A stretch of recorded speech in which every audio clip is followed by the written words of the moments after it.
Muito bem, pessoal, estamos aqui no nosso quadro 5 perguntas e respostas aí sobre fundos imobiliários. E cada vez mais vocês contribuindo com perguntas lá nas redes sociais, lá no Instagram, que a gente compila e traz aqui para vocês respondendo em formato de vídeo. Antes de começar, quero lembrar a todos vocês que estamos aqui na Semana do Consumidor, 30% de desconto na assinatura Suno Premium, que é a assinatura mais vendida da Suno. Então, fiquem de olho, aproveita a descrição aqui, o link está na descrição do nosso vídeo. 5 perguntinhas, vamos lá, as perguntas muito boas hoje, hein? Muito boas, vamos lá. Primeira delas, os fundos imobiliários podem recomprar suas cotas? Isso aí foi um tema levantado há muito tempo atrás, inclusive, quando a gente teve uma baixa de fundos imobiliários lá atrás, e a resposta é não, tá? Assim, diferentemente das ações que a tesouraria, a empresa pode comprar essas ações no mercado e anular, e isso fazer com que você tenha um benefício para os acionistas, né? No caso de fundos imobiliários, não, isso não pode acontecer. Então, o caixa do fundo imobiliário não pode comprar cotas do próprio fundo e anulá-las, tá? Então, isso não pode acontecer. Mas, Baroni, isso não é ruim? Olha, eu acho que é uma característica de fundos de investimento como um todo. Agora, o que o gestor pode fazer?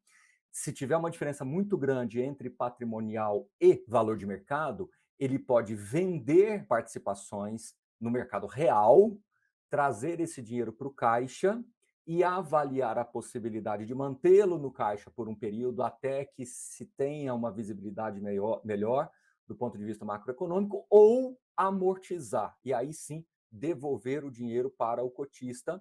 Isso, obviamente, vai impactar a questão de preço médio de todo mundo, vai ter uma redução do patrimônio líquido do fundo. Ok, isso é uma consequência, mas é algo que mais se aproximaria desta questão de recompra das cotas. É um processo um pouco mais complexo, talvez, mas funcionaria, tá? Que seria o inverso da emissão de cotas. Então, em momentos de expansionista, o gestor emite cotas, compra mais ativos. Em momentos como a gente está vivendo agora, ele poderia vender patrimônio e reduzir o capital do fundo amortizando. É uma solução aí intermediária ou um caminho intermediário entre essa pergunta das pessoas aqui que nos acompanham. Tudo bom? Vamos lá. Indo para a próxima pergunta, número 2, a falência dos bancos americanos, né, pode impactar os fundos imobiliários? Uma excelente reflexão, né? Eu acho que, do ponto de vista micro, não vejo, não, nenhuma situação assim que poderia trazer esse impacto para os fundos imobiliários. Então, não vejo isso impactando diretamente um valor de aluguel, impactando diretamente uma capacidade de uma empresa crescer ou não e buscar mais espaço ou não. Então, do ponto de vista micro, não vejo impacto nos fundos imobiliários.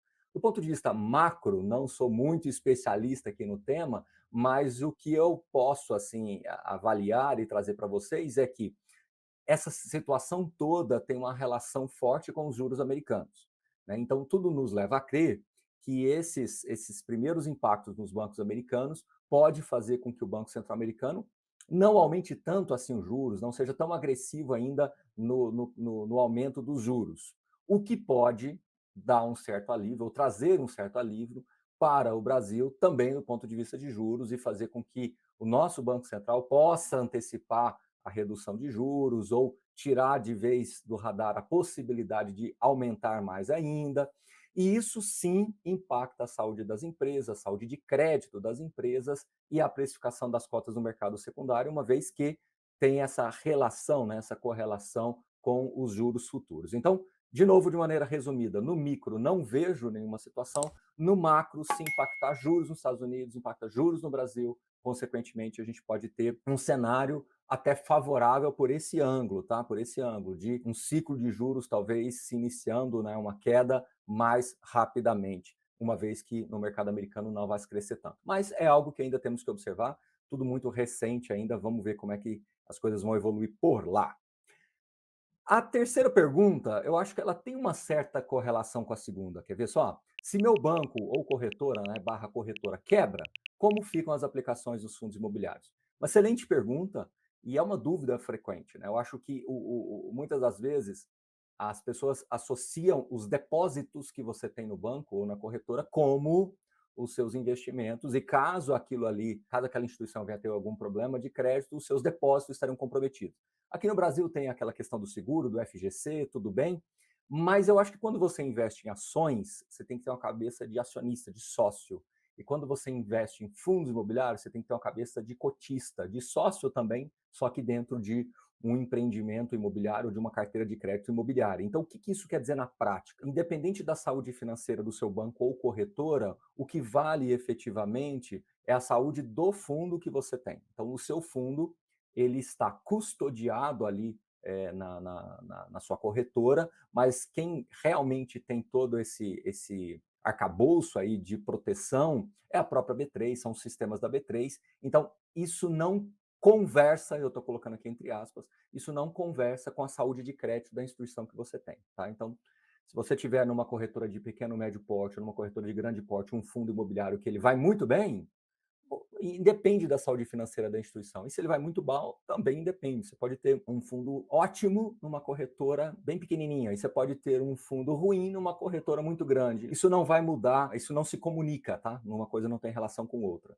O que vale efetivamente é que, se porventura o banco ou a corretora quebrarem, o interventor, né, via Banco Central, vai solicitar que você preencha ali algumas informações, solicitando a transferência de custódia para uma outra corretora, que cada vez isso está ficando mais rápido, mais eletrônico, mais assertivo, mais funcional, mesmo num cenário extremo. Bastaria você fazer essa transferência aí. FIIs de CRIs, quarta pergunta. FIIs de CRIs caíram por causa da deflação. Já voltamos para a inflação. Por que não se recuperaram? Ótimo ponto.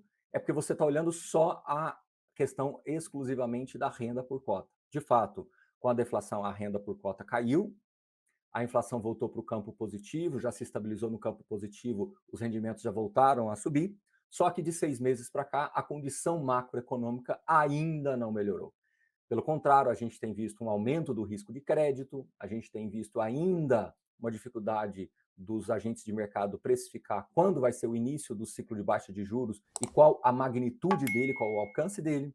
A gente ainda não tem todos os elementos para saber também o quanto a inflação vai se expandir em função da questão de combustíveis, energia e tudo mais. Então, o rendimento por cota de fato melhorou, voltou para o campo positivo por causa da inflação, né? Então, a correção monetária passou a ser novamente um item importante, uma linha importante na distribuição de resultados, mas outras questões que precisam ser melhor avaliadas ainda não temos respostas. Tudo bem? E a última pergunta tem muito a ver, né, com tudo isso que a gente está falando, é uma pergunta recorrente, eu acho que vale trazer no vídeo. Por que investir em fundos imobiliários com renda fixa em alta? Tudo é uma questão de estratégia e tese de investimentos. O quanto você se propôs a ter em fundo imobiliário, quanto você se propôs a ter em ações, em multimercados, em ações internacionais, em renda fixa e tudo mais. Porque vamos fazer um raciocínio. Se você se propôs a ter, vamos falar uma conta rápida, 50% em renda variável e 50% em renda fixa, se você, num momento como esse, somente colocar em renda fixa, isso vai ficar muito desbalanceado. E aí, quando e se, né? Se e quando a renda fixa voltar para patamares mais baixos, eu sinceramente não acredito que nós teremos os mesmos preços no mercado de renda variável, seja ações, seja fundos imobiliários, como um todo. Se você olha os resgates que a gente vê, né, na indústria de fundos de investimento, estou falando imobiliário, de fundos de investimento, é muito grande. Então, assim, muito dinheiro sendo dragado aí para a renda fixa. Então, você olha a captação nos fundos de renda fixa, dragando todo esse dinheiro do mercado de renda variável. É meio contraintuitivo, né? E cabe muito da estratégia de cada um e do horizonte de investimentos de cada um, né? Muito possivelmente, se a renda fixa tivesse a 7, 8, um NTNB tivesse 4, 4,5, muito possivelmente o Ibovespa não estaria nesse patamar, as principais ações não estariam nesse patamar, os principais fundos não estariam nesse patamar de preço, os descontos não estariam tão exagerados assim. Então, é uma questão de estratégia, tá certo? Eu entendo esse incômodo, faz sentido essa preocupação. Muitos, inclusive, podem estar esperando, talvez, ter uma sinalização mais clara de uma inversão de taxa de juros, mesmo aceitando pagando um pouquinho mais, mas entende que se sentem mais confortáveis assim.